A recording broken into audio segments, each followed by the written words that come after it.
Nah, ini Romo David. Saya serahkan waktunya kepada Romo David.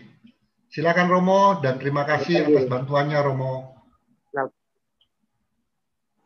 Baik, selamat siang menjelang sore Pak Ferdi, waktu Indonesia, waktu Jakarta, waktu Papua, untuk saudara-saudara dari Papua yang juga sedang memantau. Baik, selamat bertemu kembali bersama saya, Saudara David, saya Imam Fransiskan dari Provinsi Santo Fransiskus Duta Damai Papua. Bersama saya hari ini ada satu orang saudara juga dari Provinsi Jakarta, Saudara Opin, dan juga dengan satu imam projo dari Keuskupan Jayapura.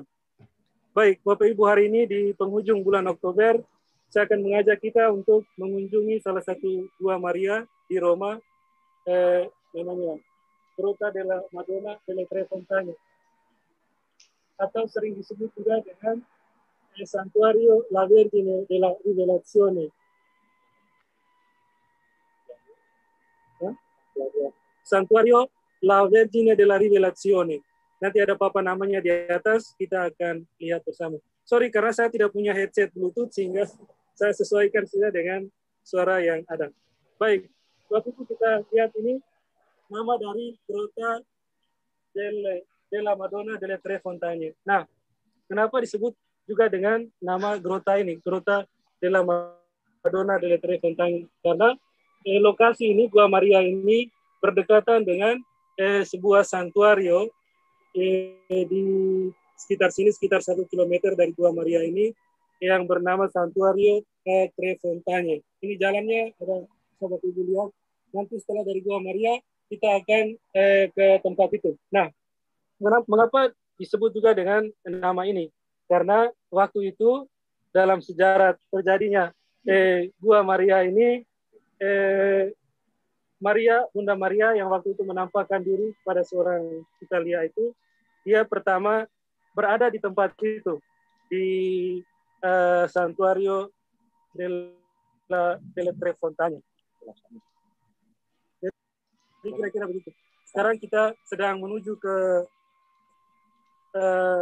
Gua Maria dalam perjalanan dari gerbang. Sekarang kita sedang dalam perjalanan menuju ke Gua Maria.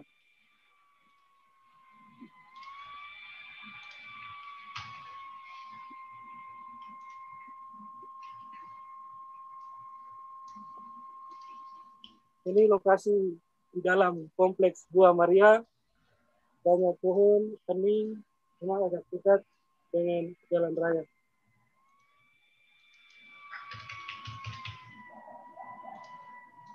Sekarang sudah masuk musim gugur, jadi Bapak Ibu bisa lihat banyak daun yang menguning dan berguguran. Dan cuaca Roma juga mulai dingin.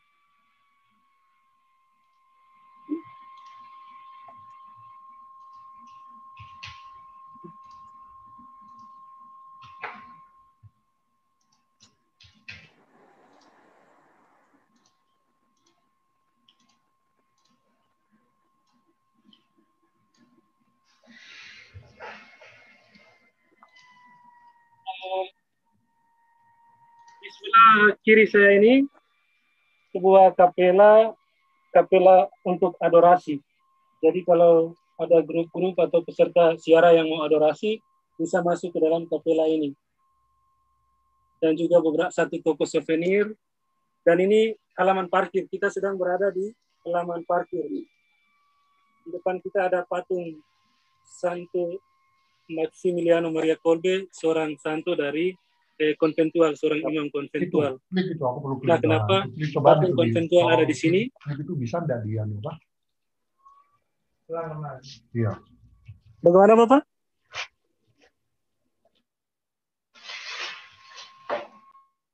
Oh, patung konventual ini, Santo Maximiliano Maria Kolbe, ada di tempat ini karena praktis wilayah santuario ini diserahkan oleh Paus kepada tanggung jawab pemeliharaannya kepada para saudara konventual, sehingga mereka meletakkan patung salah satu santo konventual di sini. Nah, sekarang kita berada di lahan parkir dari Gua Maria.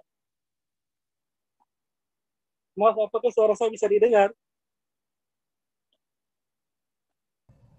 Halo Pak Ferdi. Iya, bisa didengar, Romo. Silakan dilanjutkan. Baik, baik. Terima kasih.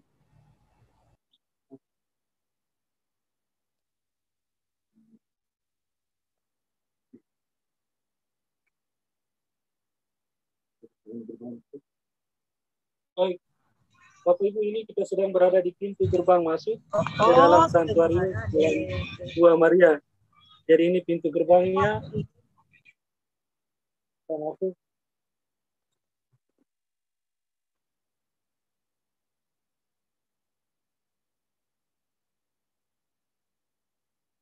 Jadi kompleks Gua Maria ini sangat hening. Tempat yang pas untuk berdoa.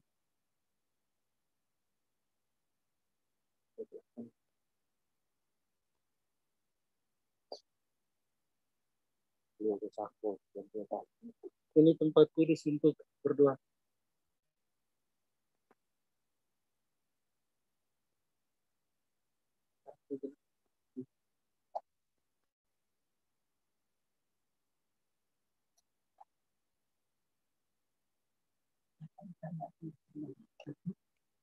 Jelaskan itu baru masuk, bro. Jelaskan di depan. Ini. Oke, baik Bapak Ibu. Sekarang kita sudah berada persis di samping Gua Marianya. Saya ingin menjelaskan sedikit sejarah dari Gua Maria ini. Baik. Ya, saya tidak bisa jelaskan di dalam karena ada beberapa umat yang sedang berdoa di dalam. Jadi saya jelaskan di sini. Nanti kita akan masuk, kemudian lihat secara detail isi dari di kompleks Gua Marianya. Kemudian nanti setelah keluar, Bapak Ibu bisa bertanya, mungkin ada hal-hal yang kurang dimengerti, bisa nanti tanyakan kepada saya.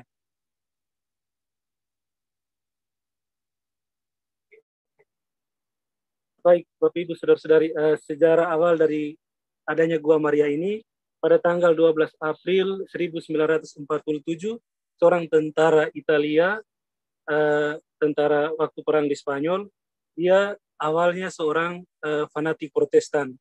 Dia tidak percaya Bunda Maria, tapi istrinya seorang Katolik. Nah, pada tanggal 12 April 1947, Bruno Cornacciola, nama dari pria ini, datang ke tempat yang tadi saya katakan Tre Fontaine. Tre Fontaine tempat di mana waktu tahun 63 Kaisar Nero memerintahkan untuk memenggal kepala Rasul Paulus. Nah, kepala dari Rasul Paulus itu terpenggal dan jatuh ke tanah. Dia terpantul sebanyak 3 kali. Dan dari pantulan-pantulan itu keluar mata air. Nah, makanya disebut Tre Fontaine, artinya 3 mata air. Nanti sampai sebentar kita akan mengunjungi tempat itu. Jadi, Pak Bruno ini datang ke Tre Fontaine untuk sekedar untuk hening, dan juga dia mempersiapkan satu tulisan untuk menyerang ajaran gereja berkaitan dengan keperawanan Bunda Maria, kemudian Maria yang dikandung tanpa noda, dan juga tentang Maria yang diangkat ke surga. Karena pada waktu itu, Takhta Suci sedang mempersiapkan untuk mengeluarkan dogma tentang Maria diangkat ke surga. Nah, dia waktu itu juga datang ke tempat itu bertujuan untuk dalam keheningan menulis semacam antitesisnya terhadap tesis tentang Maria diangkat ke surga. Nah, dalam kesempatan itu dia membawa ketiga anaknya. Yang pertama yang besar itu seorang perempuan namanya Isola, berumur 10 tahun. Kemudian yang kedua namanya Carlos, seorang anak laki-laki umur 7. Dan yang bungsu Gianfranco, umur 4 tahun. Jadi sedang dia menulis, ketiga anaknya ini bermain bola, kedua anak laki-lakinya. Nah, ketika sedang bermain, yang bungsu ini, biasanya yang bungsu paling nakal ya, dia tendang bola, kemudian bola itu mengarah ke tempat ini, kalau kita lihat agak menanjak ke arah bukit sini, ke waktu itu masih hutan. Kemudian bola itu sampai di sini, kemudian anak bungsu ini mengejar bola itu ke sini. Nah, tapi dia tidak kembali. Kemudian diikuti oleh saudaranya Carlo. Kemudian juga tidak kembali, lalu kakaknya yang perempuan sebagai kakak dia mencari adik-adiknya. Juga tidak kembali. Maka sang bapak ini, Pak Bruno, memutuskan untuk mencari ketiga anaknya ke arah sini, ke sekitar di Tre Fontaine, tapi juga kemudian ke sini. Nah, ketika dia sampai di tempat ini, ada sebuah bukit, dan waktu itu ada semacam gua. Dia sampai di sini, ketiga anaknya itu sedang berlutut dengan posisi tangan yang terkatup, dan seperti sedang memandang seseorang yang menakjubkan. Dan mereka katakan bahwa bella signora, artinya bahwa ada seorang wanita cantik, ada seorang wanita cantik. Nah, si bapak ini, Pak Bruno, datang lalu kemudian melihat ketiga anaknya ini. Kemudian dari dalam gua, dia melihat ada sosok seorang perempuan dengan jubah panjang, kemudian mantelnya warna hijau, dan ikat pinggangnya warna ungu. Di tangannya ada memegang sebuah Alkitab. Nah, ini hal yang menarik bahwa kalau di penampakan Bunda Maria di tempat lain, kita melihat Bunda Maria menampakkan diri dengan gaun warna putih, kemudian mantel warna biru, dan ikat pinggang warna biru, dengan tangan yang terbuka ataupun terkatup. Tapi di sini, Bunda Maria menampakkan diri dengan mantel warna hijau, ikat pinggang warna merah muda, dan juga dengan Alkitab di tangan. Nah, apa yang dikatakan oleh Bunda Maria kepada Pak Bruno ini? Yang pertama, Bunda Maria memperkenalkan diri. Io sono la Vergine della Rivelazione.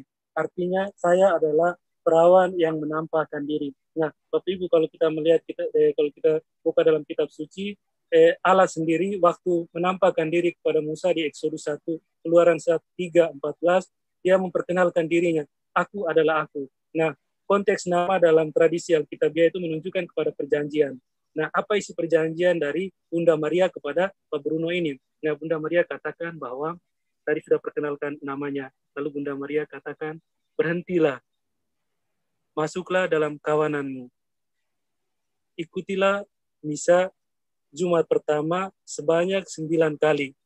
Dan berkat dari doa istrimu, engkau akan mengikuti jalan yang benar. Jadi kira-kira itu terjemahan dari isi dari pernyataan Bunda Maria waktu penampakan pada Bruno ini. Nah, seketika itu juga Bruno dan anak-anaknya itu merasa takut, kemudian juga bahagia, dan seketika itu juga Bunda Maria pergi meninggalkan mereka. Dan tempat itu menurut cerita menjadi begitu harum mawar, dan pokoknya harum sumerbak. Dan penampakan itu berulang 1 bulan kemudian, bulan Mei. Sekitar 3 kali penampakan, Bunda Maria menampakkan diri kepada Bruno dan juga menceritakan sejumlah hal yang harus disampaikan kepada takhta suci. Nah, kemudian pada tanggal 8 September 1948, Bruno menulis kisah tentang penampakan ini dan juga kisah tentang pertobatannya sendiri. Jadi yang dimaksudkan oleh Bunda Maria dalam pernyataan tadi tentang kembali ke kawananmu, artinya masuk kembali ke dalam gereja Kristus. Nah, simbol dari kembali kepada kawanan gereja Kristus itu disimbolkan oleh kitab suci yang dipegang oleh Bunda Maria, itu kembali kepada Kristus.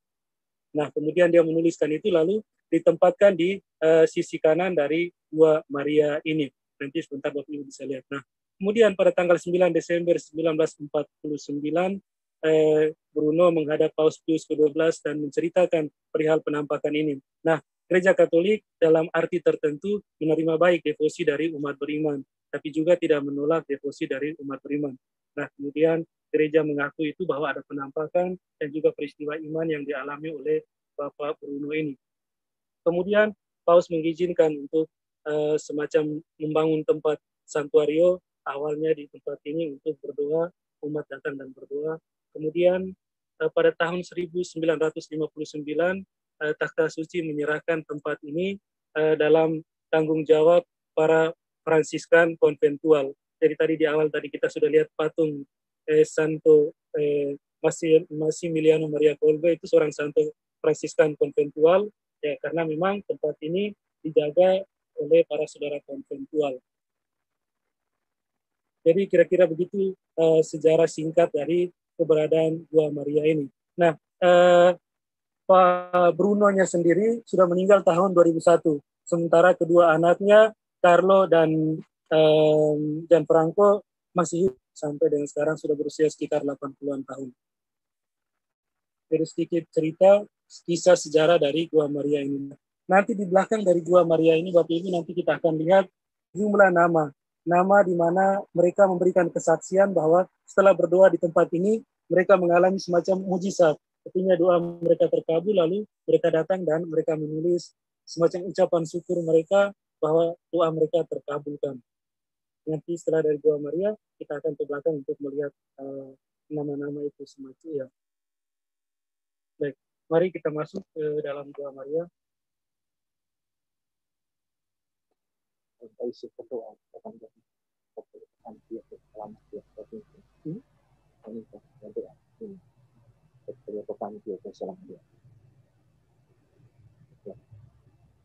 Dan Bapak Ibu sekarang kita sedang memasuki kompleks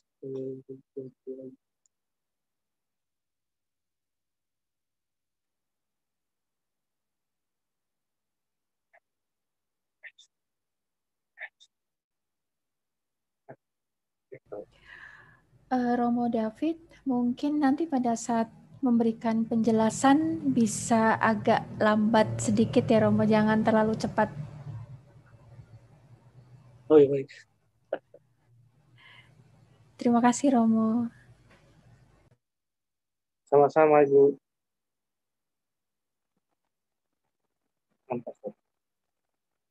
Baik, saya menggantikan Romo David sebentar. Romo David sedang bertemu dengan pastor penjaga rumah ini.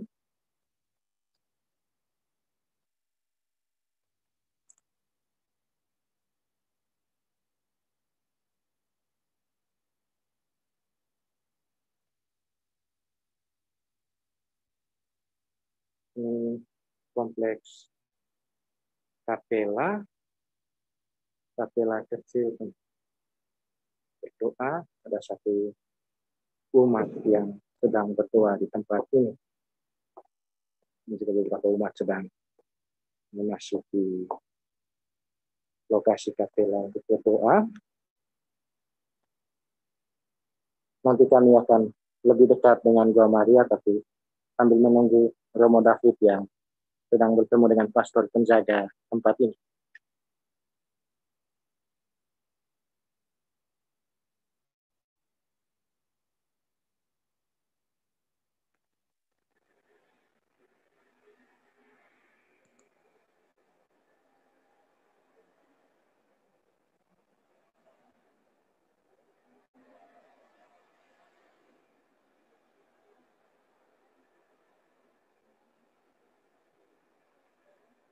Rupanya dalam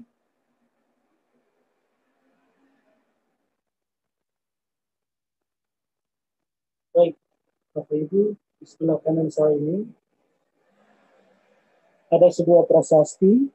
Prasasti ini bertuliskan tentang salah satunya isi dari kesaksian dari Bruno tentang penampakan itu. Nah, di bagian bawah, pada tanggal 1 November tahun 1950, itu tanggal yang penting bagi gereja Katolik karena pada saat itu Paus Pius ke-12 mengesahkan dogma tentang Maria diangkat ke surga. Nah, penting karena berhubungan dengan penampakan dari Bruno bahwa Bunda Maria ya, dia akan menyerang tesis gereja Katolik tentang Maria diangkat ke surga. Nah, maka lewat penampakan itu secara sah gereja artinya juga mempunyai andil secara tidak langsung Bruno juga gereja mengeluarkan dogma tentang Maria diangkat ke surga oleh Paus Pius ke-12. Nah, besok tanggal 1 November kita akan merayakan 50 tahun dari dogma ini, Maria diangkat ke surga. Maka beruntunglah kita, hari ini kita datang mengunjungi Bunda Maria, kemudian berdoa, dan besok kita memperingati 50 tahun dari dogma ini. Dan juga sekalian kita merayakan Hari Raya Kudus. Baik, Bapak Ibu, sekarang kita ke Gua Maria ini, kita akan melihat kekasan dari Bunda Maria la Virgen de la Revelación.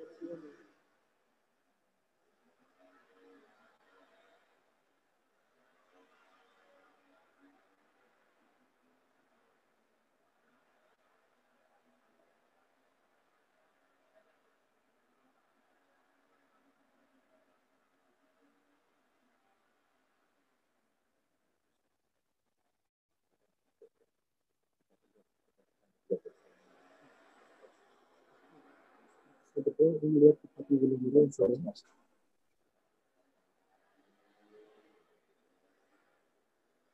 Baik, Bapak Ibu, di depan kita ini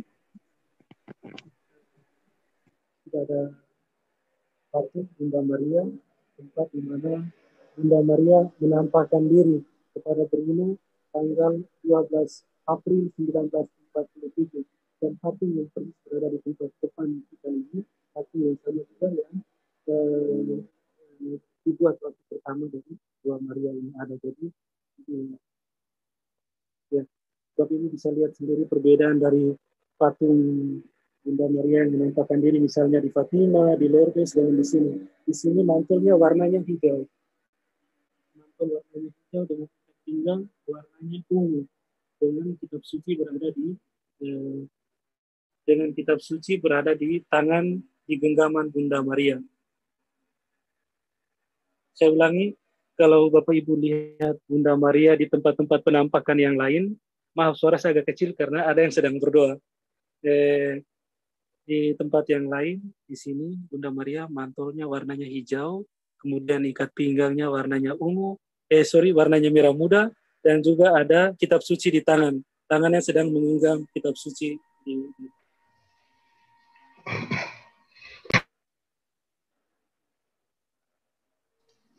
Romo, maaf Romo ya. Baik Bapak.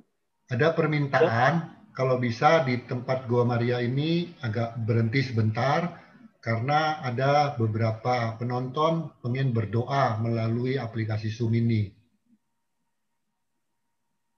Oh ya. Jadi baik, Bapak Ibu, agak diarahkan ke Gua Marianya dan agak berhenti untuk memberikan kesempatan teman-teman untuk berdoa. Ya, baik Bapak. Silakan berdoa sekarang. Ya. Makasih Romo. Kita tidak masuk ke dalam guanya karena sudah dipagari. Kita berada di luar sih Bapak di sini. Oke, baik, silakan berdoa Bapak.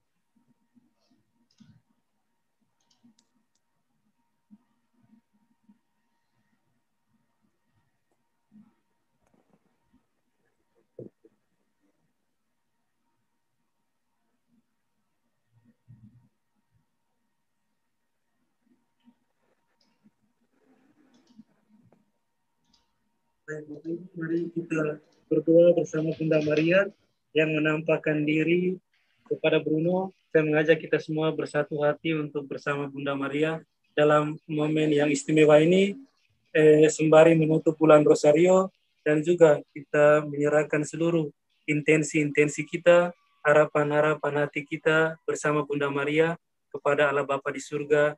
Semoga semua permohonan kita, wujud-wujud kita disampaikan oleh Bunda Maria dengan perantaran putranya kepada Bapa di surga. Secara khusus kita mohon semoga perdamaian dunia juga terwujud, perdamaian di negara kita juga terwujud, dan juga untuk kita berdoa semoga pandemi corona ini cepat berakhir sehingga kita kembali bisa beraktivitas secara normal dengan baik. Mari bersama Bunda Maria kita berdoa. Bapa kami yang ada di surga, dimuliakanlah namamu, datanglah kerajaanmu, jadilah kehendakmu, di atas bumi seperti di dalam surga. Berilah kami rezeki pada hari ini, dan ampunilah kesalahan kami, seperti kami pun mengampuni yang bersalah kepada kami. Dan janganlah masukkan kami ke dalam pencobaan, tetapi bebaskanlah kami dari yang jahat. Amin. Salam Maria, penuh rahmat, Tuhan sertamu, terpujilah engkau di antara wanita, dan terpujilah buah tubuhmu Yesus.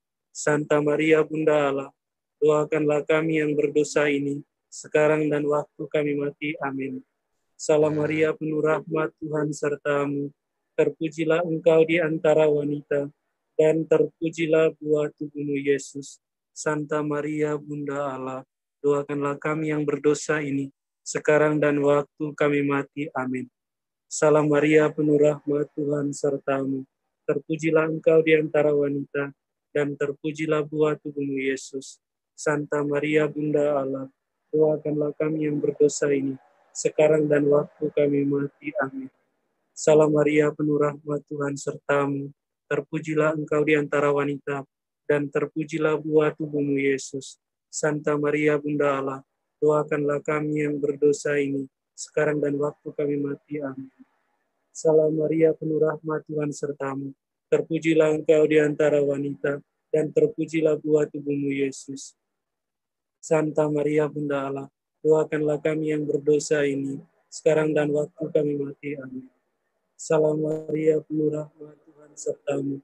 Terpujilah engkau di antara wanita, dan terpujilah buah tubuhmu, Yesus. Santa Maria Bunda Allah, doakanlah kami yang berdosa ini, sekarang dan waktu kami mati. Amin. Salam Maria, penuh rahmat, Tuhan sertamu. Terpujilah engkau di antara wanita, dan terpujilah buah tubuhmu, Yesus. Santa Maria Bunda Allah, doakanlah kami yang berdosa ini, sekarang dan waktu kami mati. Amin. Salam Maria, penuh rahmat, Tuhan sertamu. Terpujilah engkau di antara wanita, dan terpujilah buah tubuhmu, Yesus. Santa Maria Bunda Allah, doakanlah kami yang berdosa ini, sekarang dan waktu kami mati. Amin. Salam Maria, penuh rahmat, Tuhan sertamu. Terpujilah engkau di antara wanita, dan terpujilah buah tubuhmu, Yesus. Santa Maria Bunda Allah, doakanlah kami yang berdosa ini, sekarang dan waktu kami mati. Amin. Salam Maria, penuh rahmat, Tuhan sertamu. Terpujilah engkau di antara wanita, dan terpujilah buah tubuhmu, Yesus. Santa Maria Bunda Allah, doakanlah kami yang berdosa ini, sekarang dan waktu kami mati. Amin. Kemuliaan kepada Bapa dan Putra dan Roh Kudus, seperti pada permulaan, sekarang, selalu, dan sepanjang segala abad. Amin. Terpujilah nama Yesus, Santa Maria, dan Santo Yosef, sekarang dan selama-lamanya. Amin. Ya Yesus yang baik, ampunilah segala dosa kami, lindungilah kami dari api neraka, antarkanlah segala jiwa ke dalam surga, terlebih jiwa yang sangat memerlukan kesayangan-Mu. Amin. Dalam nama Bapa dan Putra dan Roh Kudus. Amin. Halo Pak Ferdi. Ya, terima kasih Romo. Silakan lanjutkan Romo. Baik, Bu.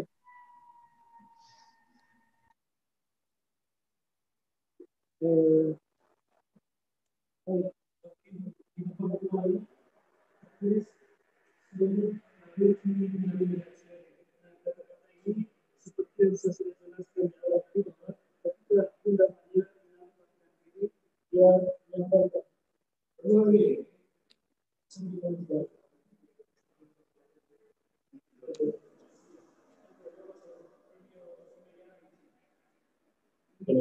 lanjut ke pulau.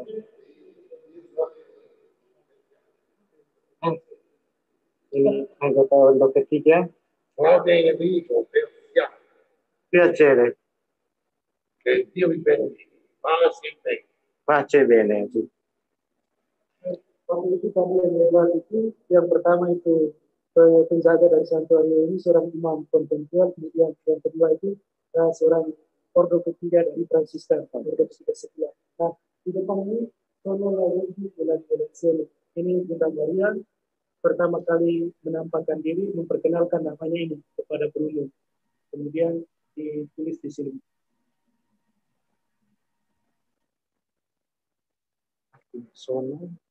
Sono la Vergine della Rivelazione, artinya saya adalah perawan yang menampakkan diri, Rivelazione yang menampakkan diri atau yang mewahyukan diri.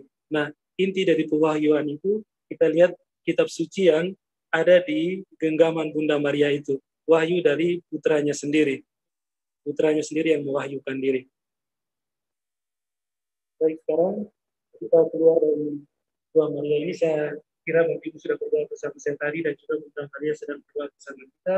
Kita keluar dari Bunda Maria ini dan kita mengunjungi salah satu tempat yang juga penting, yang merupakan kesaksian dari umat Allah yang berdoa dan mengalami mujizat dari Bunda Maria ini. Nah, tadi malam waktu saya sempat searching di YouTube, ada beberapa kesaksian yang dari Bunda Maria ini, bahwa setelah berdoa dari Bunda Maria ini dengan pantaran La Vergine della Rivelazione ini, ada ibu yang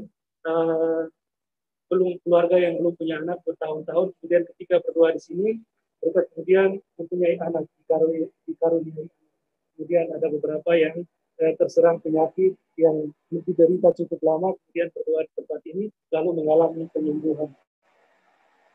Baik, kira-kira itu. Mari kita keluar sebelah kanan dari Maria ini.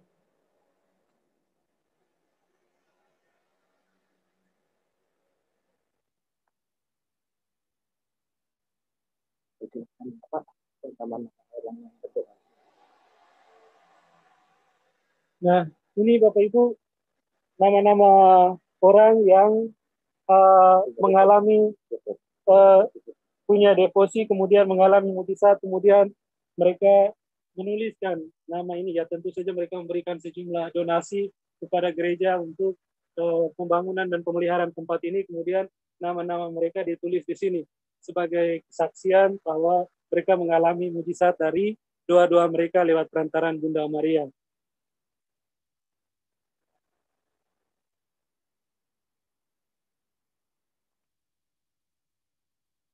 Nama santo-santo yang menyebut Maria sebagai perawat. Kemudian ini ada beberapa santo, misalnya Santo Ambrosius, Santo Agustinus, dan Santo Bernardus yang mempunyai kesaksian, mempunyai deposit kepada Bunda Maria. Dan itu Maria sebagai perawan, sebagai perawan yang Bunda penyelamat. Ini santo-santo yang penting dalam teologi gereja Katolik.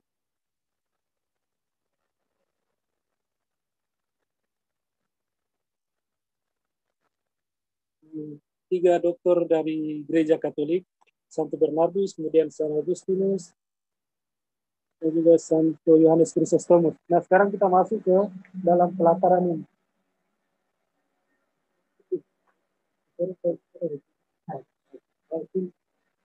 Baik, Bapak Ibu, sekarang kita masuk ke dalam semacam buah.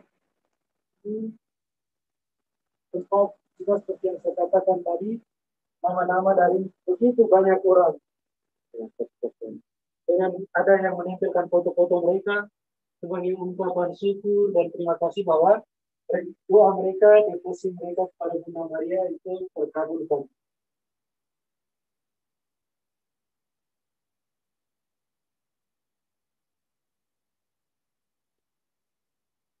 Ini semua deretan foto-foto keluarga-keluarga yang berdeposit pada Bunda Maria. Ini berita-berita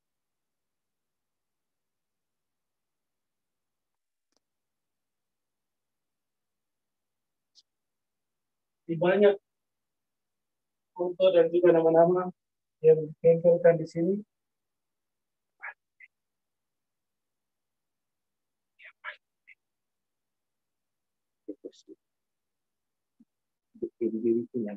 Punya anak. Kalau yang ada yang seperti ini biasanya berdoa mohon anak dalam keluarga mereka, kemudian mereka memperoleh anak, kemudian ini salah satu bentuk ungkapan syukurnya, kesaksian mereka bahwa dengan perantaran Bunda Maria, dengan doa Bunda Maria mereka memperoleh keturunan, mendapatkan anak dalam keluarga mereka, sehingga pernak-pernik untuk bayi mereka simpan di sini, ditempelkan di sini.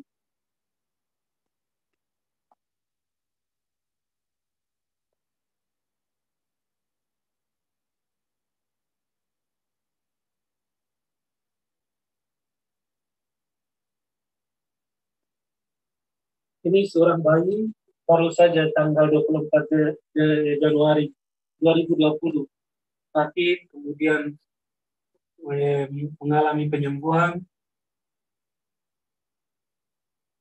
Jadi baru-baru saja yang kami jadi ibu yang punya deposit kedua dan penasaran Bunda Maria. Ini ada satu tempat berdoa juga.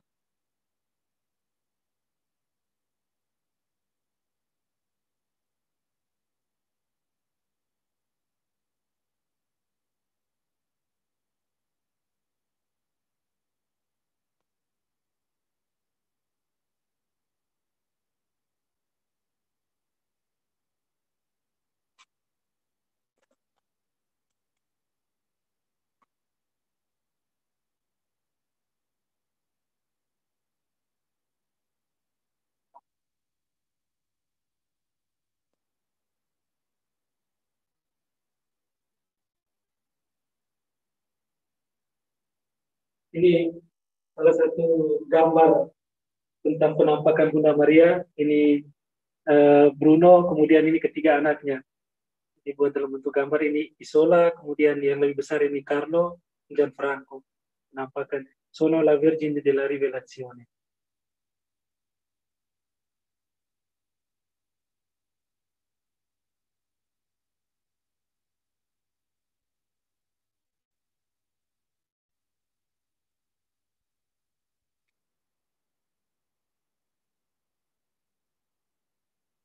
Ini sejumlah kesaksian dari umat Allah. Pernyataan dari apa? Pernyataan dari Bapak Gereja, sampai dalam gereja tentang penarikan. Baik, ini sejumlah pernyataan dari Bapak Gereja dan juga Santo Santa tentang Bunda Maria. Dari Santo Paulus.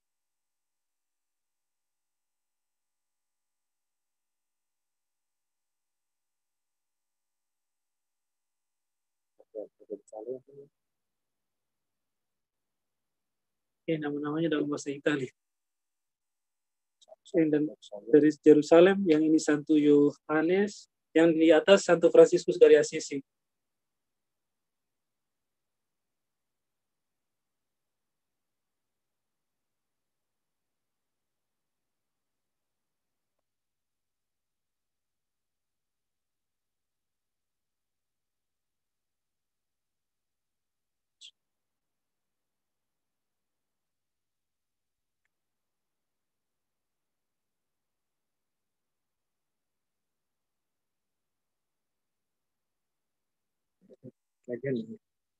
Ini ada sejumlah gambar patung Santo Santa yang ditempatkan di sini juga sebagai tempat untuk berdoa bagi para peziarah yang datang dan yang punya devosi khusus juga untuk beberapa Santo Santa.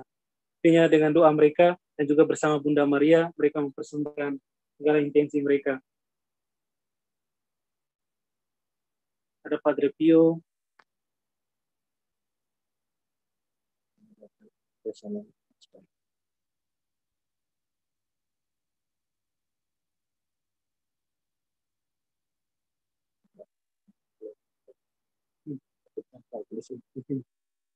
Baik, Bapak Ibu, Pak Firdi, di sini saya pikir kita untuk wilayah Gua Maria sudah di sini, kita berhenti di sini untuk kunjungan ke Gua Maria. Mungkin ada pertanyaan atau beberapa hal yang perlu diklarifikasi atau mau ditanyakan kepada saya, yang bisa saya jawab akan saya jawab sehubungan dengan Gua Maria ini dan juga dengan kompleks dari Gua Maria ini. Pertanyaannya bukan pertanyaan untuk pujian ini, kan sendiri sudah capek dan pertanyaan. Baik, Bapak Ibu mungkin bisa bisa bertanya. Kurang lebihnya seperti itu. Saya mohon maaf tadi ada sedikit mungkin ada yang tidak jelas mendengar suara saya karena saya tadi di dalam kapela itu karena ada umat yang sedang berdoa, perkecil suara saya. Mungkin yang belum jelas bisa bertanya. Baik, saya kembali ke Pak Ferdi dan Mbak Lina. Iya, Romo, ini ada pertanyaan dari Ibu Natalia. Kuis. Ya, baik, silakan. Apakah sudah diakui seperti Lourdes dan tempat-tempat lainnya? Untuk pengakuan publik sementara belum. Untuk secara dunia kemudian dengan seperti Lourdes, Fatima belum diakui secara publik. Tapi bahwa keberadaan di tempat ini ya diakui untuk Italia sendiri. Dan juga penampakan yang dialami oleh Bruno. Iya, baik. Romo, pertanyaan selanjutnya dari Ibu Lani. Tadi mungkin ada penjelasan yang kurang jelas. Santo atau Santa seperti Padre Pio dan lain-lainnya itu apa hubungannya dengan Gua Maria ini, Romo? Jadi Santo Santa ini juga mereka punya devosi kuat kepada Bunda Maria. Jadi kalau Bapak Ibu baca riwayat hidup mereka, mereka juga mempunyai ikatan spiritual dengan Bunda Maria, kesaksian hidup mereka dengan Bunda Maria. Jadi santa-santa itu yang gagasan mereka, pikiran mereka tentang Bunda Maria itu yang diangkat kemudian ditempatkan di sini sebagai simbol kesaksian, sebagai simbol dan juga sebagai kesaksian, terutama bahwa ternyata mereka juga mengakui Bunda Maria ini sebagai Ibu Tuhan dan juga mengalami mujizat-mujizat. Tapi tidak berhubungan langsung dengan dari Bunda Maria La Vergine della Rivelazione, tapi Maria yang sama itulah yang mereka akui. Kira-kira begitu. Iya, baik. Kemudian ada pertanyaan lagi, Romo. Bunda Maria tinggal bisa seperti Santa Bernadette dan lain-lainnya?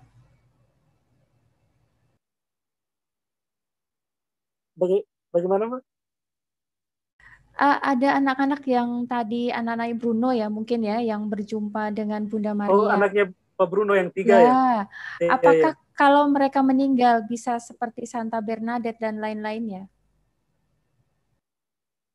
Oke, baik Ibu. Ini kita harapkan demikian juga ya, tapi gereja tidak dengan serta-merta untuk mengakui mereka sebagai beato ya. Pertama dari beatifikasi, kemudian kanonisasi.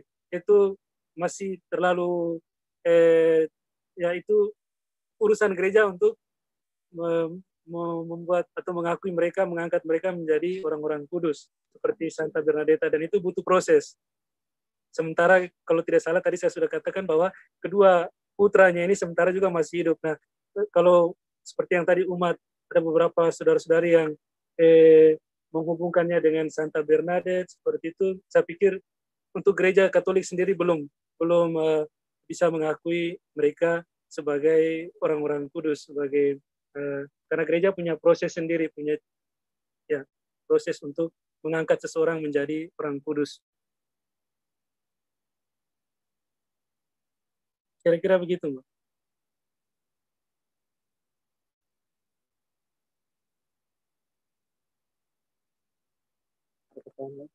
Apakah masih ada pertanyaan dari Bapak Ibu sehubungan dengan kunjungan kita hari ini di Gua Maria ini?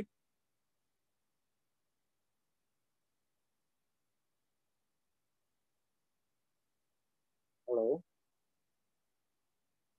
Halo, Mbak Lina, Pak Ferdi. Halo Romo. Halo, Iya. halo Mbak. Ini ada pertanyaan dari Pak Andrew. Romo David, setelah ziarah Ya. ini selesai, seandainya bulan depan kita mau donasi untuk Gua Maria, kirimnya kemana, Romo?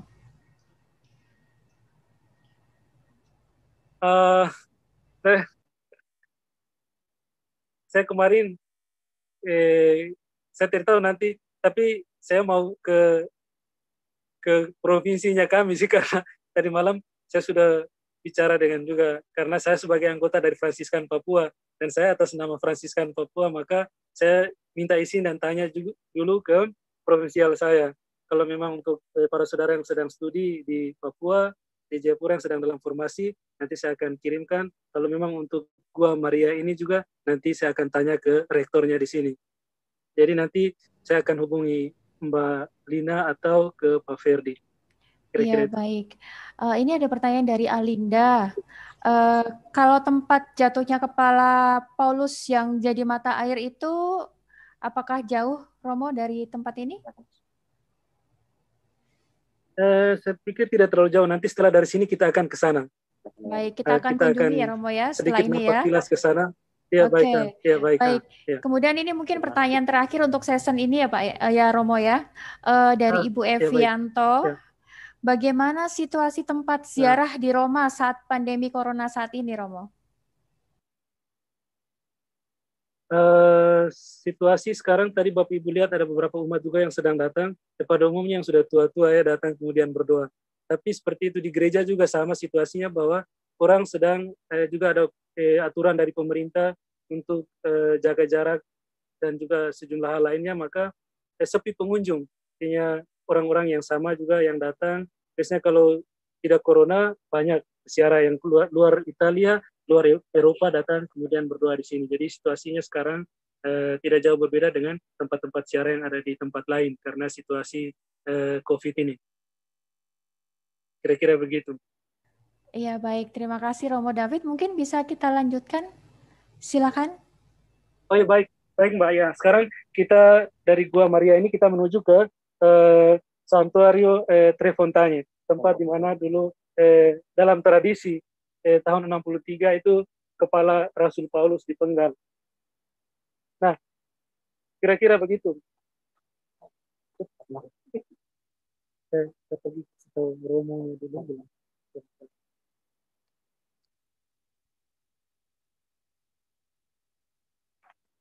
Saya praktikan Romo David sebentar. Ini kompleks di sekitar Gua Maria.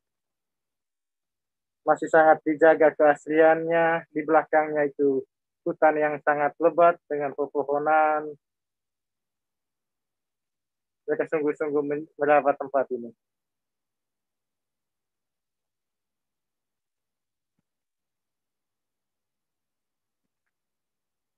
Ya, seperti yang kita lihat, kursi-kursi pun diatur dengan jarak 1 meter antara satu dengan yang lainnya.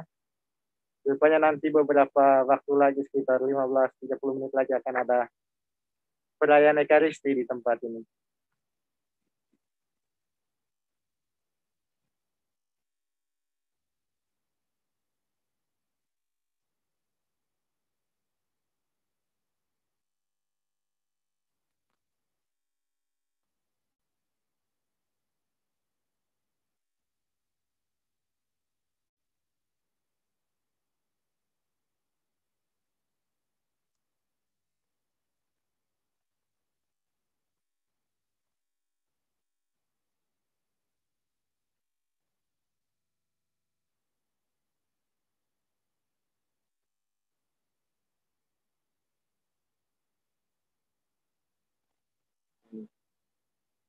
Para saudara Fransiskan konventual sedang berjalan memasuki kompleks Gua Maria. Rupanya akan ada perayaan Ekaristi penutupan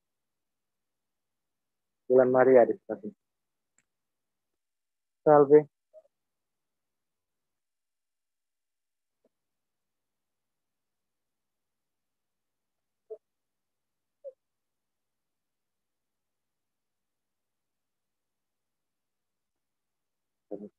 Oke, baik Bapak Ibu, Ibu Lina, kembali kita sekarang menuju ke Santuario Tre Fontane.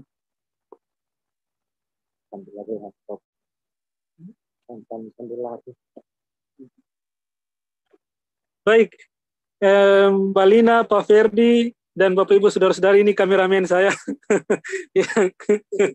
Ini Pastor Opin OFM dari Provinsi Jakarta, saya dari Provinsi Papua, dan ini Pastor Hubert dari Keuskupan Jayapura, juga sedang studi, beliau studi hukum gereja, dan Pastor Opin sedang studi teologi pastoral.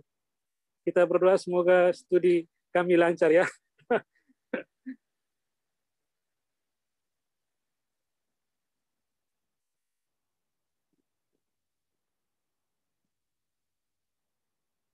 Situasinya tenang, sejuk.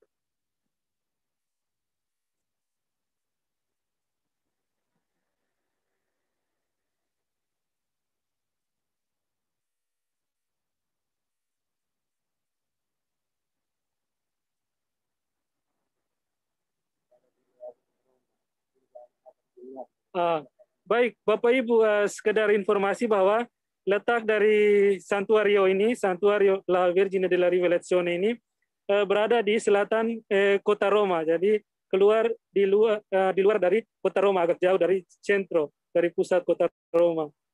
Jadi kalau nanti Bapak Ibu berkesempatan mau ke tempat ini, dari bandara ke Termini, itu terminal sentro di Roma, dari situ dengan MRT, metro B, turun di stasiun yang paling terakhir, namanya Laurentina. Dari Laurentina, jalan kaki sekitar 15 menit ke tempat ini, akan sampai di tempat ini. Kalau tidak tahu, di Google bisa nanti akan ditunjukkan itu. Baik, Bapak Ibu, kita sedang menuju ke Santuario Tre Fontane. Masih kuning kan? Oh,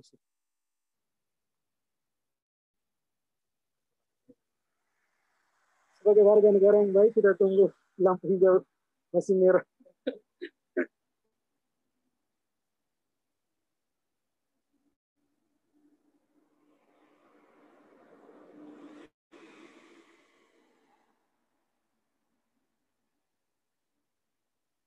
Jadi kalau Bapak Ibu lihat tempatnya memang agak di ketinggian seperti sebuah bukit. Jadi itu tadi kompleks Gua Maria.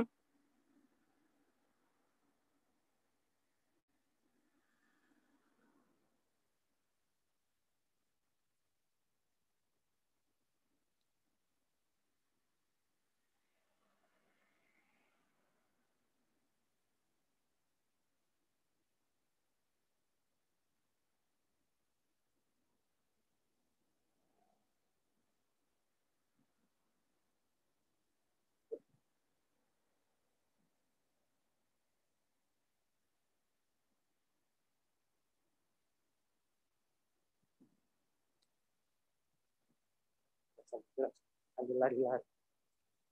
Kita agak sedikit lari-lari. Sekalian olahraga ya Bapak Ibu. Kami ini olahraga pagi, Bapak Ibu di situ olahraga sore ya.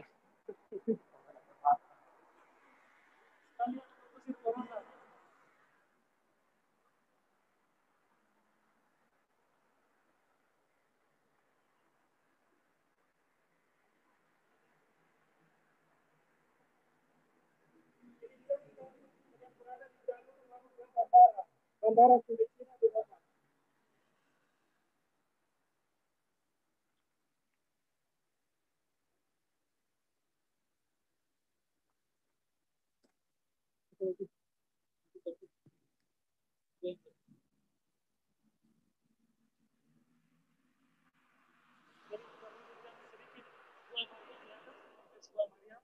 Itu di ketinggian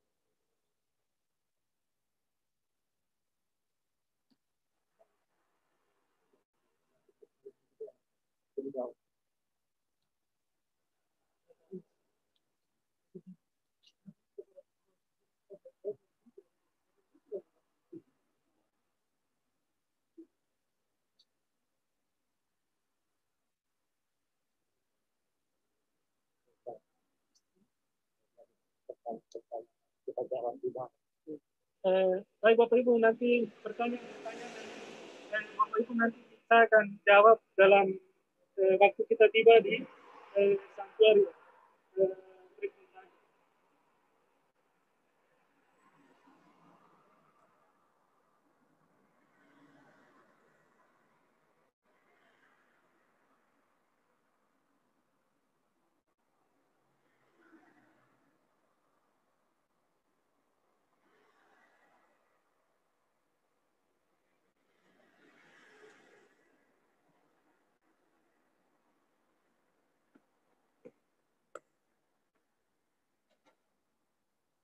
Kita mau masuk.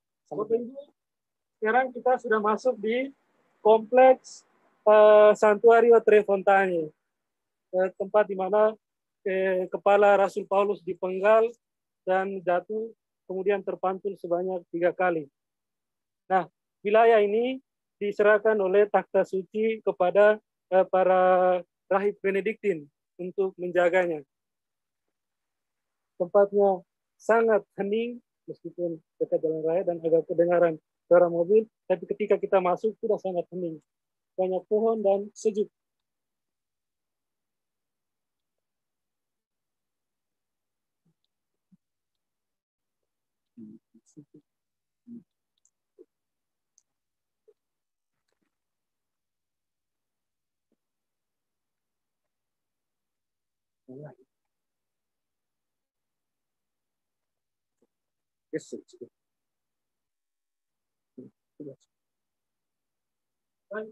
Bapak Ibu, di depan kita ini sudah ada patung Santo Benedictus dengan salah satu videonya, foto yang terkenal itu Ora et Labora.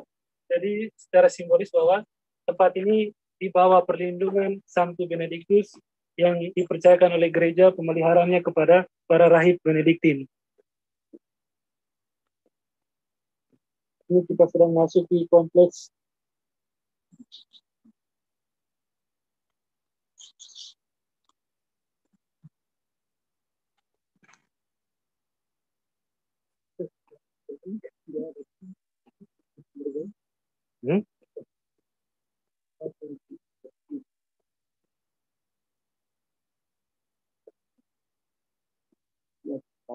ada tempat penjarahan Paulus.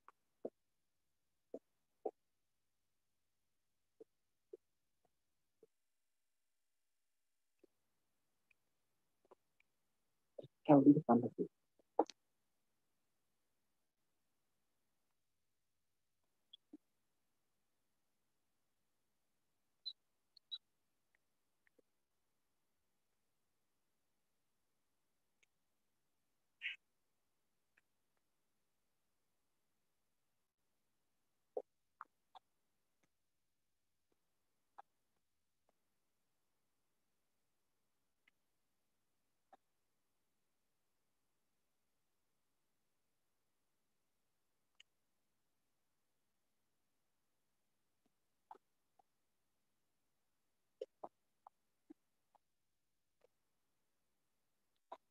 Memasuki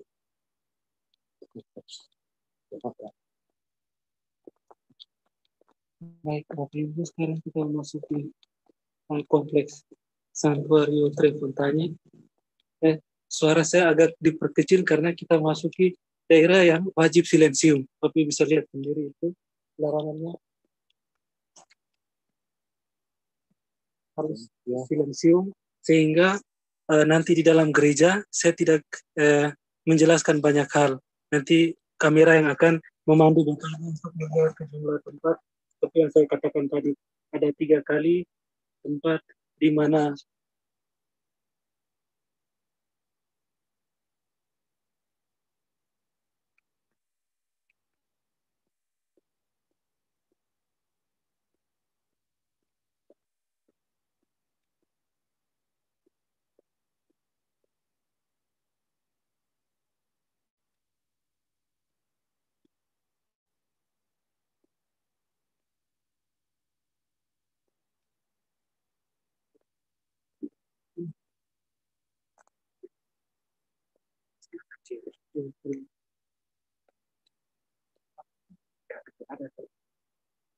harus disiksa dan harus disiksa.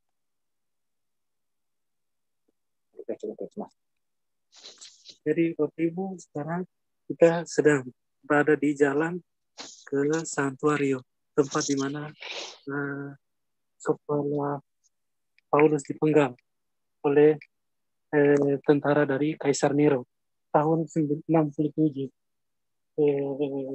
Sudah masuk tahun 67 Masehi.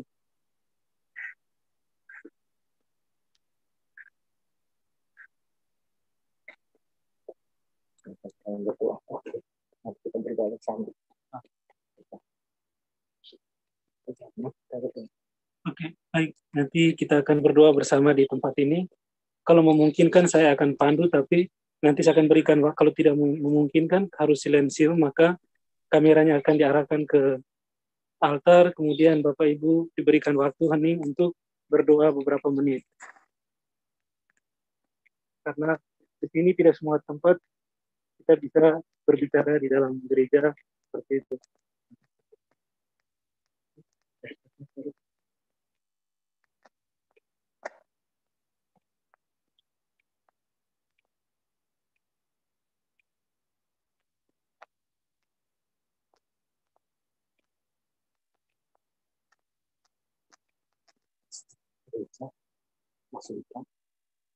Baik, Bapak Ibu, sekarang kita berada persis di depan.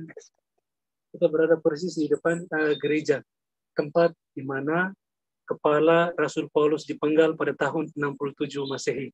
Dan nanti di dalam kamera akan mengarahkan Bapak Ibu ke persis tempat di mana dia berdiri dan dipenggal.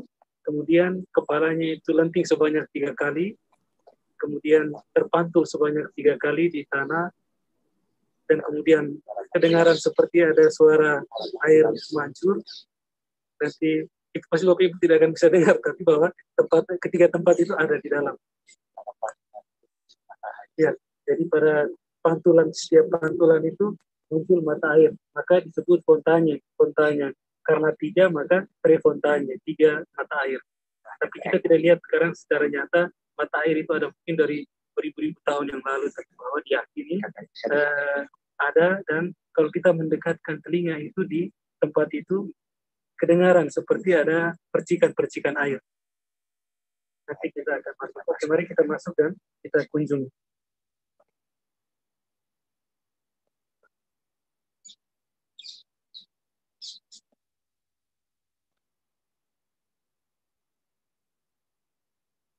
Biasa kita harus disinfektan semua tangan dulu.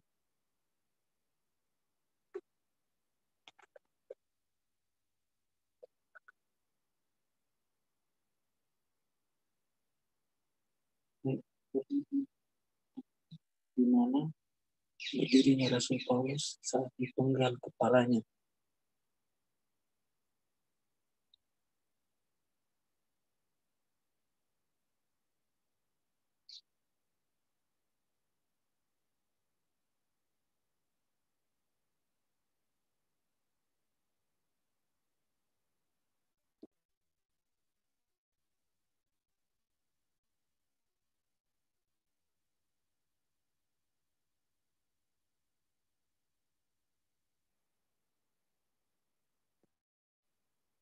Nah, Bapak Ibu,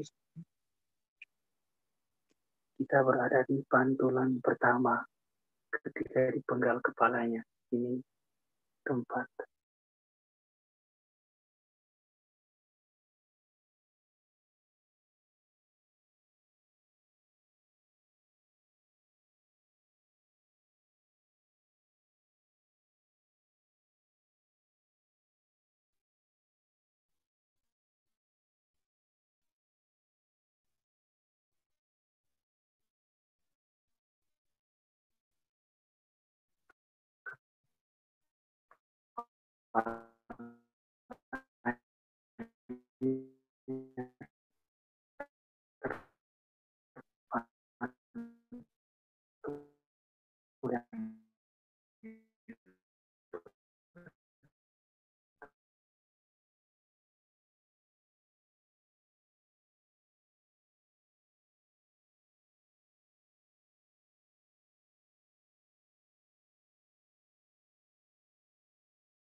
Bapak dan Ibu sekalian, mohon maaf, kita tunggu sebentar, kita akan sambungkan koneksi kembali dengan Romo David dan teman-teman di Roma. Iya.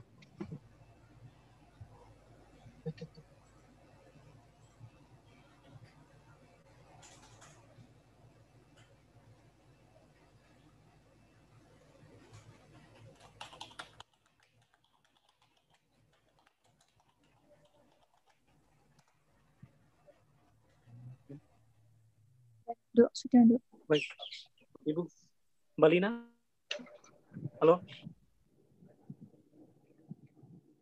Mbak Lina, Jakarta.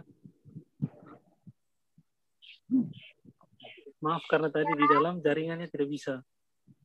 Di dalam gerejanya sendiri tadi kami sudah coba. Ya, udah. Jaringan tidak bisa. Sudah kedengeran. Nah, kita masuk coba sekali lagi. Kita berdoa saja. Kita berdoa saja di dalam. Ada model dan aturan seperti itu semua. Lihat itu, lihat ini, lihat. Ini, Bapak Ibu, ini pantulan yang pertama.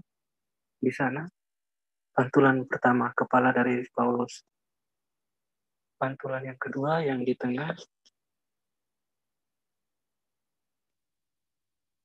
Kemudian pantulan yang ketiga di sana. Di sebelah kanan altar. Jadi 3 kali pantulan. Setiap pantulan mengeluarkan mata air.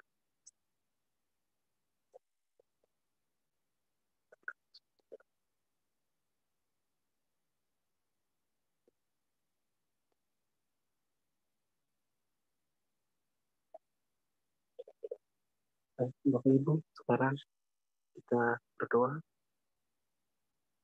Dalam keheningan saya persembahkan Bapak Ibu untuk silakan Bapak Ibu untuk berdoa secara pribadi.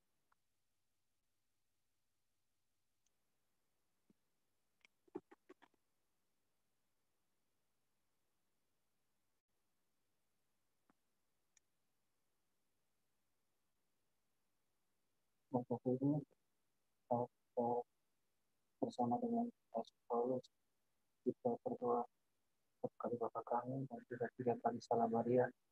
Kita sekali lagi persembahkan segala sesuatu kita kepada Allah dengan lantaran Yesus Kristus berkat doa Bunda Maria dan juga doa dari Rasul Paulus. Mari kita hening sejenak berdoa. Dalam nama Bapa dan Putra dan Roh Kudus. Amin. Bapa kami yang ada di surga, dimuliakanlah namamu, datanglah kerajaanmu, jadilah kehendakmu di atas bumi seperti di dalam surga. Berilah kami rezeki pada hari ini, dan ampunilah kita kesalahan kami kepada kami, dan jangan sampai kami ke dalam pencoba, tetapi bebaskan Salam Maria, penuh rahmat, Tuhan sertamu, terpujilah engkau di antara wanita, dan terpujilah buah Santa Maria, doa kita. Apa? Terpujilah engkau di antara wanita, dan terpujilah buah tubuh Yesus. Santa Maria, Bunda Allah, doakanlah kami berdosa sekarang dan waktu kami mati. Salam Maria, penuh rahmat, Tuhan sertamu, terpujilah engkau di antara wanita, dan terpujilah Tuhan Yesus. Santa Maria, Bunda Allah, doakanlah kami berdosa ini sekarang dan waktu kami mati. Kemuliaan kepada Bapa dan Putra dan Roh Kudus, seperti pada permulaan, sekarang, selalu, dan sepanjang segala abad. Amin. Santo Paulus, doakanlah kami. Dalam nama Bapa dan Putra dan Roh Kudus. Amin.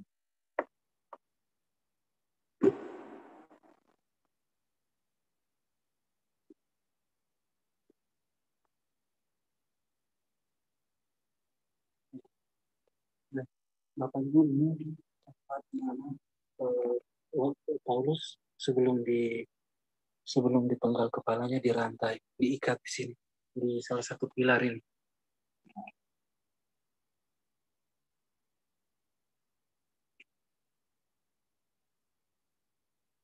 Ini pelantikan pantulan kepala yang pertama tadi ketika dipenggal. Ini pertama sekitar 3 meter ya.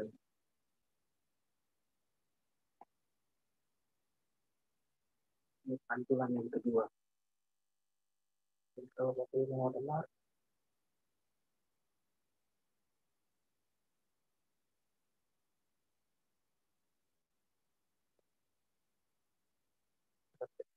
dengan suara air.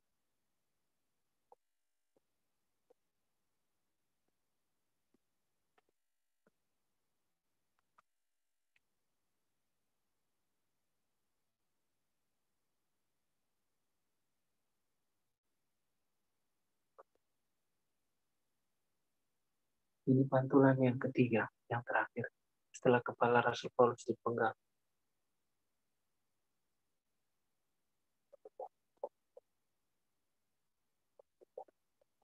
Ya, jadi tadi waktu saya tempelkan telinga dari sini, ada kedengaran sedikit.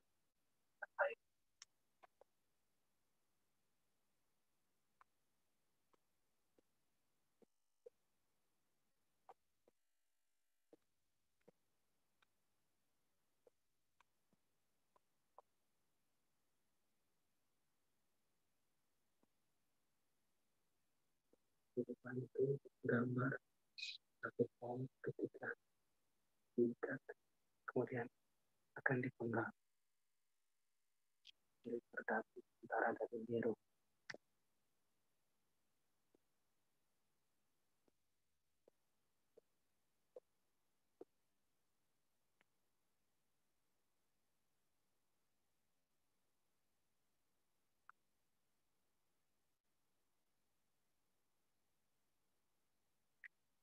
gereja yang bisa dipakai sampai sekarang kita dewasa. Ini patung yang mengikuti bagaimana kekejaman tentara Kaisar Nero kepada Paulus yang hendak dipenggal kepala.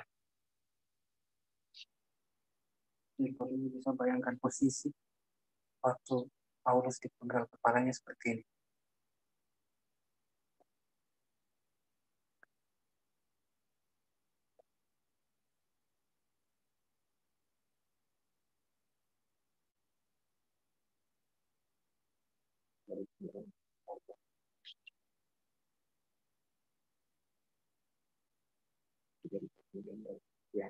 Dan ini posisi Rasul Paulus ketika diturunkan dari tiang gantungan setelah dipenggal kepalanya.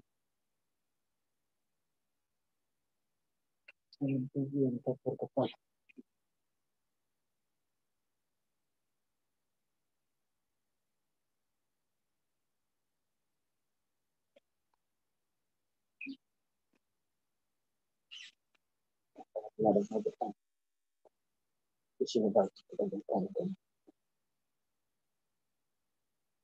Baik, Bapak Ibu Saudara-saudari, ini tadi kita sudah mengunjungi Santuario Tre Fontane. Kita sudah lihat beberapa hal yang penting di dalam gereja ini. Mungkin ada yang mau bertanya, Bapak Ibu yang mau bertanya, dipersilakan pada Mbak Lina, saya kembalikan. Ya, bagi Bapak dan Ibu yang akan bertanya bisa raise hand atau bisa langsung buka mikrofonnya. Silakan. Ya, sementara itu saya bacakan pertanyaan dari Ibu Lani ya, Romo ya. Di Roma ada berapa Gua Maria? Kemudian berapa jauhkah Gua Maria tadi dari Vatikan?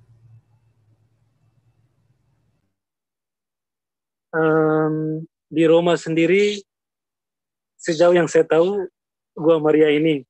Mungkin masih ada Gua Maria yang lain lagi. Tapi lebih umum, patung Bunda Maria itu ditempatkan di Basilika, lalu orang datang dan berdoa di depan patung Bunda Maria. Tapi sewaktu saya searching, muncul Gua Maria ini, Grota ini. Kemudian hal yang lain bahwa kultur dari Gua Maria itu sendiri untuk orang-orang di sini masih belum terlalu menjadi bagian dari mereka, dari umat, dari budaya di sini, dari kultur di sini. Kemudian jarak dari Gua Maria tadi dari Santuario La Vergine della Rivelazione ke Vatikan, saya tidak bisa mengukur sejauh mana, tapi kalau dengan metro, Bapak Ibu bisa menggunakan MRT dari Vatikan ke Termini, kemudian dari Termini ke Laurentina. Sekitar 1 jam, 45 menit atau 1 jam. Karena kalau dengan bis, biasanya agak lama karena terkendala macet dan lain sebagainya. Tapi kalau dengan MRT, biasanya cepat karena tanpa hambatan. Dari Vatikan ke Termini, kemudian dari Termini dengan MRT B ke Laurentina langsung. Begitu. Kalau jaraknya saya kurang tahu persis kira-kira berapa kilometer. Tapi kalau dengan transportasi saya bisa rekomendasikan itu. 2 MRT itu. Baik, mungkin itu saja, Mbak. Mungkin masih ada yang lain? Iya, Romo, masih ada lagi dari Ibu Retno Kumoro Dewi. Romo, seingat saya tempat 3 mata air bekas pantulan kepala Santo Paulus ada di dalam gereja Santo Pauli. Apakah sama Tres Fontane dengan gereja Santa Pauli? Karena saya melihat mata airnya walaupun sudah mulai kering. Yang Ibu Retno maksudkan gereja Santo Pauli yang mana? Apakah yang seperti ini atau yang di mana, di Roma juga? Karena di Roma ada tempat Santuario Tre Fontane ini, tempat Paulus dipenggal kepalanya, dan juga ada satu Basilika San Paolo Fuori le Mura yang letaknya di luar kota Roma, dekat di sini juga. Jadi menurut tradisi jenazahnya di sana Kepalanya setelah dipenggal di sini, kemudian jenazahnya di sana. Ya, saya melihatnya di Dikuburkan, sini Romo dimakamkan. di Jadi Trifosane. bertahun-tahun yang lalu. Saya melihatnya di sini Begitu, Romo Mbak, di kira-kira. Trifosane. Ya. Ya. Oke, baik, Bu.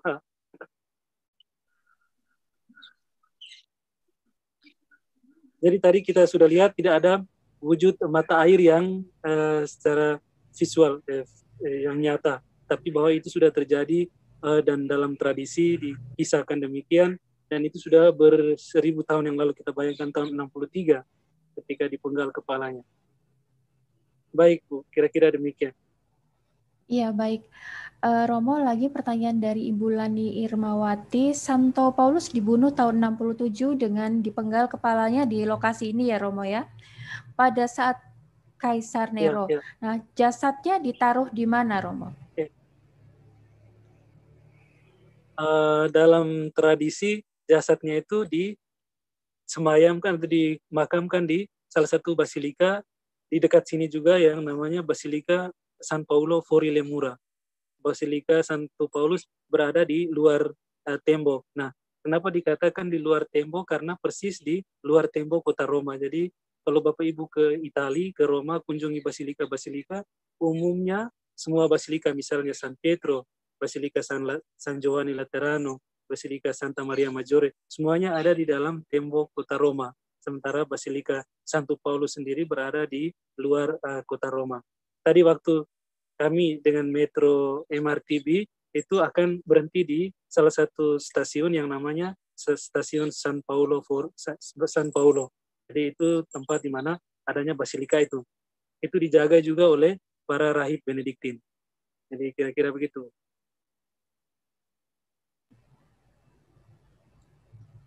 Baik, pertanyaan selanjutnya, Romo. Apakah mata airnya bisa dipakai sampai sekarang? 3 mata air tadi. Oh, baik, Bu. Mata airnya sudah, tadi saya katakan secara fisik sudah tidak kelihatan lagi. Tadi Bapak Ibu lihat dipetakan kecil-kecil dan sudah ribuan tahun yang lalu, sudah dari tahun 67 dan sudah tidak ada fisiknya, tidak ada mata air itu lagi, 3 mata air itu. Tapi ketika kita mendekatkan telinga itu, ya kita mendengar seperti ada percikan air atau apa begitu. Tapi bahwa mata airnya yang dalam wujud yang asli, yang sebenarnya air sedang mengalir seperti itu sudah tidak ada. Iya, baik. Terima kasih, Romo. Apakah ada pertanyaan lagi dari Bapak dan Ibu sekalian? Silakan raise hand atau langsung dibuka mikrofonnya. Kami persilakan. Terima kasih, Bu Lina. Silakan, Ibu. Pater, kalau boleh tahu keajaiban, ini saya masih nangis. Suara terlalu kecil. Iya, Pater, kalau boleh tahu. Mbak Lina bisa ulangi pertanyaan? Iya, kalau boleh tahu keajaiban apa yang pernah terjadi di tempat ini, yang pernah dilaporkan ke Roma. Kalau soal mujizat atau apa, biasanya secara pribadi ya Bu ya, orang datang berdoa di sini kemudian doanya terkabul, kemudian itu secara pribadi ya disyukuri. Berbeda dengan yang tadi di Santuario di atas di Gua Maria. Jadi mereka datang lalu berikan kesaksian-kesaksian itu. Romo, untuk Gua Maria dengan tempat di sini di gereja ya, Santo Paulini, apakah ada hubungannya? Ya, jadi seperti yang saya kisahkan tadi pertama, bahwa sejarah dari Gua Maria di atas itu dari seorang bapak yang namanya Bruno Cornacciola, waktu tanggal 12 April 1947 beliau di sini untuk menuliskan karyanya yang ingin menentang gereja Katolik dalam kaitannya dengan doktrin atau dogma tentang keperawanan Bunda Maria, kemudian Maria Immaculata yang dikandung tanpa noda, dan juga dengan Maria diangkat ke surga. Nah, ketika dia ingin menyusun antitesisnya itu, kemudian waktu itu dia bersama dengan ketiga anaknya. Lalu ketiga anaknya itu bermain bola salah satunya menendang ke arah ke gunung, ke bukit yang tadi itu, lalu dia pergi mencari dan ternyata ketiga anaknya itu sedang berada di depan seorang perempuan, seorang ibu, yaitu Bunda Maria sendiri, yang kemudian menampakkan diri dan mengatakan bahwa dia adalah Vergine della Rivelazione, Bunda yang menampakkan diri. Jadi itu kaitannya. Jadi ketika orang menyebutkan tempat ini, langsung secara tidak langsung ke Gua Maria di atas. Jadi kira-kira itu hubungan sejarahnya. Baik, terima kasih.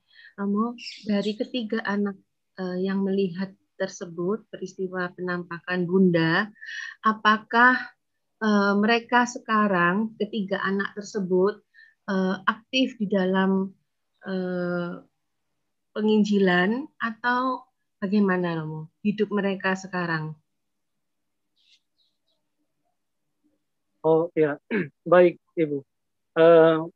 Kedua yang masih hidup dari ketiga anak itu, kedua anak laki-laki ini, Carlo dan juga Gianfranco.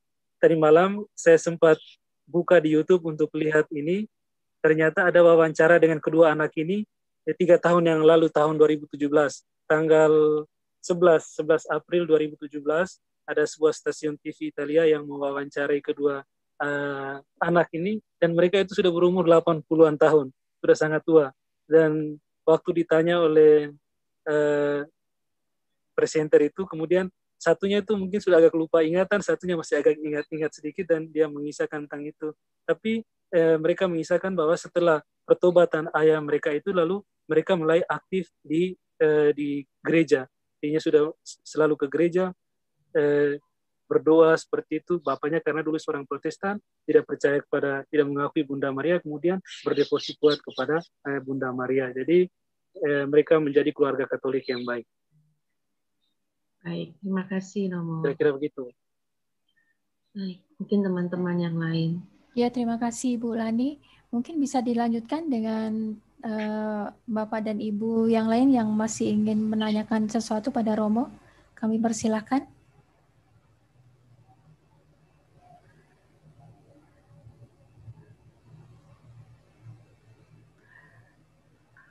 Iya, Pak Freddy, ini ada yang menanyakan yang mungkin bisa dijawab oleh Pak Freddy. Apakah Go China ada rencana mengadakan ziarah ke Roma dalam waktu depan?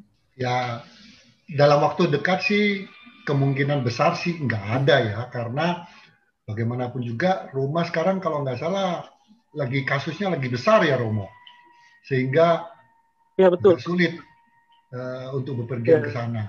Tapi tidak tertutup kemungkinan kami akan adakan, tapi mungkin masih lama, mungkin masih semester 2 tahun depan atau bahkan semester 1 tahun 2022. Saya rasa untuk perjalanan ke Eropa dari sekarang sampai ke tahun depan paling cepat kita bisa bepergian ke Eropa itu setelah bulan Juni. Melihat kasus yang ada sekarang, betul, pandemi, karena kayaknya tidak mudah ya Romo ya. Di Eropa kan naik turun ya. Tidak mudah Bapak.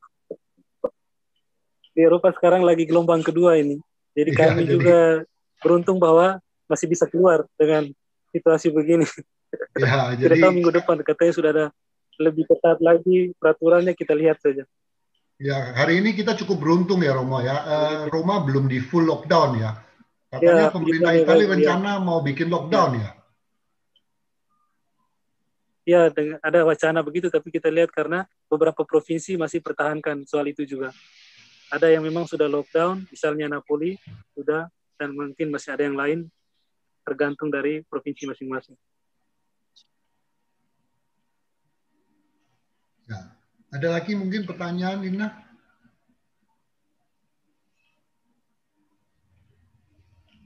Romo. Nah, ini ada yang bertanya, Romo. Ya, kalau kita ke, waktu saya tahun kerahiman, saya ke sana, Romo. Yang kita lihat Basilika, ya, baik. Tapi belum pernah ke Gua Maria yang di sini.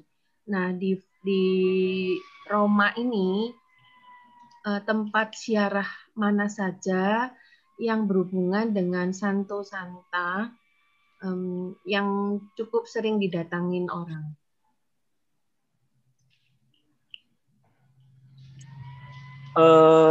Baik Bu, sejauh yang saya tahu beberapa hubungan dengan Santo Santa Fransiskan misalnya, karena saya Fransiskan. Misalnya di Assisi, Santo Fransiskus Assisi.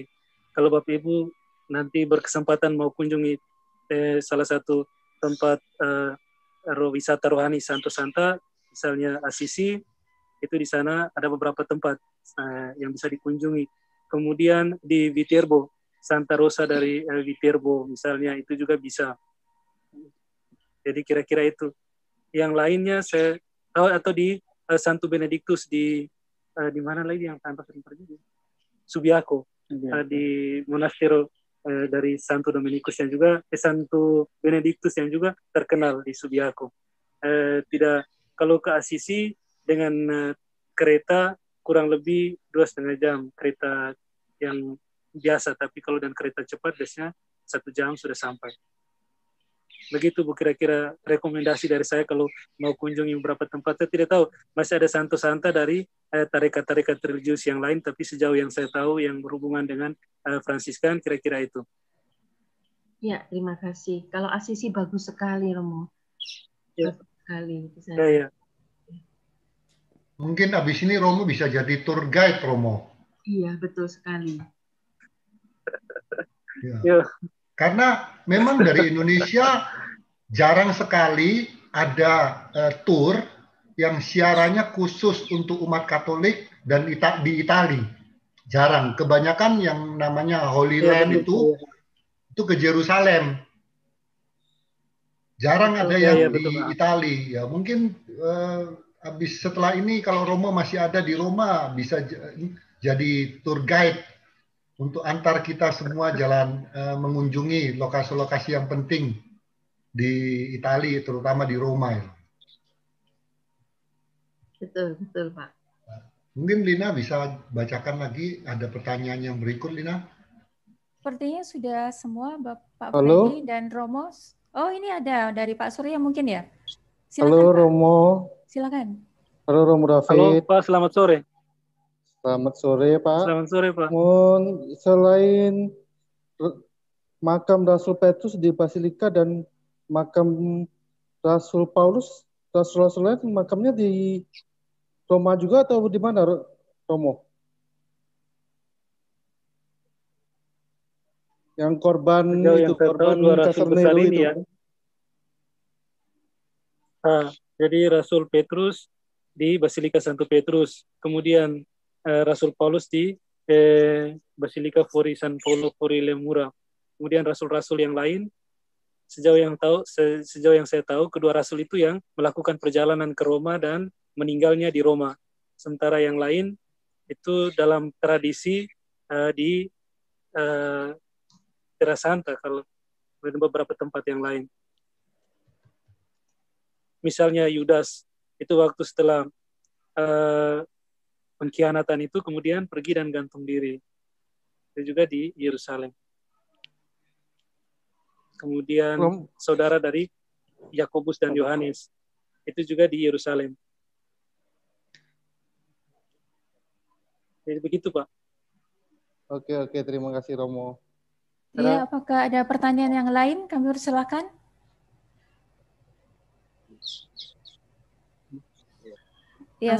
Ya, ada, silakan.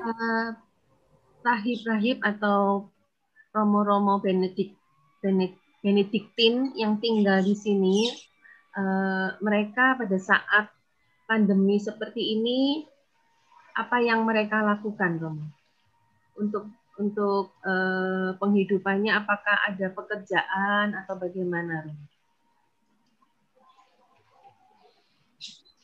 Baik Bu, untuk situasi seperti sekarang ini ada yang seperti mereka, saya tidak tahu, mereka yang rahib-rahib mereka di dalam saja, tapi mereka juga punya misalnya ada tempat-tempat untuk penjualan souvenir, dan juga untuk ada saudara mereka yang mengajar di universitas-universitas. Nah, dari situ mereka punya penghasilan itu, kemudian bisa menghidupi mereka, dan juga dari Vatikan juga mungkin ada kontribusi untuk para religius.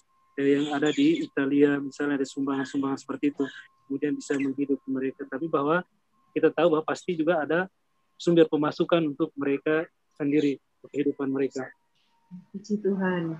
Mereka ini full kontemplatif ya. Kemudian misalnya para Benediktin, ya Benediktin para rahib ini mereka punya salah satu tempat pengolahan anggur yang juga sangat terkenal di Roma, misalnya ya, di Italia. Nah itu juga menjadi sumber pemasukan untuk mereka. Jadi hampir setiap tarekat-tarekat religius kontemplatif, misalnya ada yang membuat hosti kemudian menjualnya, nah itu sumber pendapatan mereka. Meskipun mereka tinggal di dalam, bekerja di dalam, tapi bahwa itu tetap ada.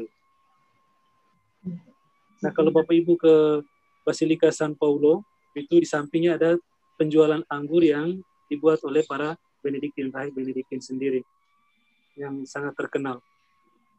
Kira-kira itu. Jadi bahwa mereka juga masih bisa hidup seperti kita berusaha untuk hidup. Kira-kira begitu. Kembali ke Ibu Lani. Ya, terima kasih Romo. Apakah ada pertanyaan lainnya? Ini kita sudah hampir 2 jam ini bersama dengan Romo David dan juga Romo Rubin dan Romo Hubert di Roma dengan kondisi Italia yang Romo Opin dan Romo Hubert. Iya, Romo Rubin dan Romo Hubert juga dengan kondisi Italia yang agak belum freeze, ya, Romo ya. Stabil. Boleh dikatakan tidak stabil. Belum stabil. Tetap waspada. Iya. Romo, mungkin bisa ceritakan tentang Romo sendiri, Romo. Romo itu dari Papua sebelah mana? Gerejanya di mana? Kok bisa terdampar di Roma? Udah berapa lama di Roma? Oke, baik. Bapak saya, asli saya dari Flores Lembata. Kemudian tahun 2006 saya ke Papua untuk masuk OFM. Saya mulai masa formasi 2006 di Waena, di Jayapura, di Waena, kemudian melamar ke postulan OFM, kemudian diterima, dan seluruh proses formasi saya, studi saya dari teologi, filsafat, semuanya di Papua. Sampai dengan kaul kekal tahun 2015. Kemudian mengajukan lamaran untuk lanjut, kemudian kursus pastoral 2 tahun untuk ditabiskan menjadi imam, kemudian tahun 2017, bulan November, saya tabis diakon, kemudian bulan April 2018 ditabiskan imam bersama dengan 7 saudara yang lain. Kemudian provinsial menugaskan saya dan dibawa ketaatan untuk datang lanjutkan studi di Roma. Saya tiba di Roma tahun 2018. Jadi setelah tabisan, provinsial bilang jangan lama-lama untuk misa perdana lagi, siap diri untuk ke Roma. Saya tiba di Roma tanggal 6 Mei, kemudian kursus bahasa Itali, kemudian ke Yerusalem untuk kursus bahasa Ibrani dan Yunani untuk pengantar ke kitab suci 1 tahun, kemudian kembali ke Roma tahun 2019 sampai dengan sekarang melanjut studi di sini. Jadi kira-kira begitu. Saya dari provinsi Papua OFM, karena kami di Indonesia sekarang OFM sudah 2 provinsi. Dari provinsi Jakarta itu Pastor Opin, saudara ini dari provinsi OFM Provinsi Jakarta, dan saya sendiri dari OFM Provinsi Papua. Begitu. Mungkin itu sedikit perkenalan dari saya. Pak Ferdi mungkin kembali ke Pak Ferdi. Ya, Pak Ferdi. Komunitas saya di Jayapura, Pak, di APO. Ya, kalau Pak Freddy, Bapak Ibu ke Jayapura, ke APO, ya Romo, itu komunitas kami. Terima kasih Romo. Jadi mungkin tadi saya lihat ada yang sempat bertanya kalau ingin melakukan donasi bulan depan, mau donasinya kemana? Ya, mungkin nanti bisa dijawab lagi di chat bahwa donasinya itu maksudnya donasi apa ya? Donasi untuk gerejanya Romo David yang di Papua, ataukah kepada Gua Maria yang kita liput selama 1 bulan ini, atau ke Gua Maria yang sedang diliput sekarang di Italia. Mungkin kalau misalnya ada Bapak Ibu yang mau menyisihkan untuk memberikan donasi kepada gereja tempat Romo di Papua, nanti kami akan informasikan mungkin melalui YouTube, karena acara virtual tour siang ini itu akan kita rekam, sedang kita rekam dan akan kita upload ke YouTube-nya Go China. Nah, mungkin nantinya kita akan cantumkan juga di situ. Ya, mungkin minggu depan, kira-kira hari Kamis atau Jumat, Bapak Ibu bisa lihat rekamannya di YouTube. Nanti Romo mungkin bisa bantu kasih nomor rekeningnya apabila ada yang mau melakukan donasi kepada gereja Romo di Papua, di mana Bapak Ibu nanti lihat rekamannya, di akhir rekaman kita akan cantumkan rekening tersebut. Mungkin sekarang Romo David belum ada rekeningnya. Nah, saya rasa itu. Baik, Pak Ferdi, saya mau klarifikasi sehubungan dengan donasi ini. Jadi tadi saya sempat bertemu dengan pastor yang penjaga santuario itu, Gua Maria. Beliau katakan bahwa karena kami Fransiskan, jadi ini gratis untuk kami, kunjungan sekalian untuk umat yang ada di Indonesia. Kalau memang Bapak Ibu berkehendak mau donasi untuk saya secara pribadi, tidak mungkin. Saya tidak terima. Nah, bisa ke kongregasi kami, ke tarekat kami di Papua, OFM di Papua. Nanti saya akan sampaikan itu ke provinsial, saya sehubungan dengan itu. Jadi itu klarifikasi saya, Pak Ferdi, mungkin bisa lebih jelas seperti itu. Kembali ke Pak Ferdi, terima kasih. Ya, jadi kalau yang mau melakukan donasi kepada kongregasi Romo di Papua, mungkin nanti Romo bisa tanyakan informasinya, bagaimana caranya. Ya. Jadi sekarang ini kita di penghujung acara. Kami kalau tidak ada pertanyaan lagi, kami ucapkan banyak terima kasih, banyak-banyak terima kasih kepada Romo dan rekan-rekan yang sudah dingin-dingin, cuacanya pasti dingin sekarang ini, sudah dingin-dingin, terus sekali. naik kereta 1 jam, ya, untuk memberikan informasi kepada kita mengenai Gua Maria ini, ya.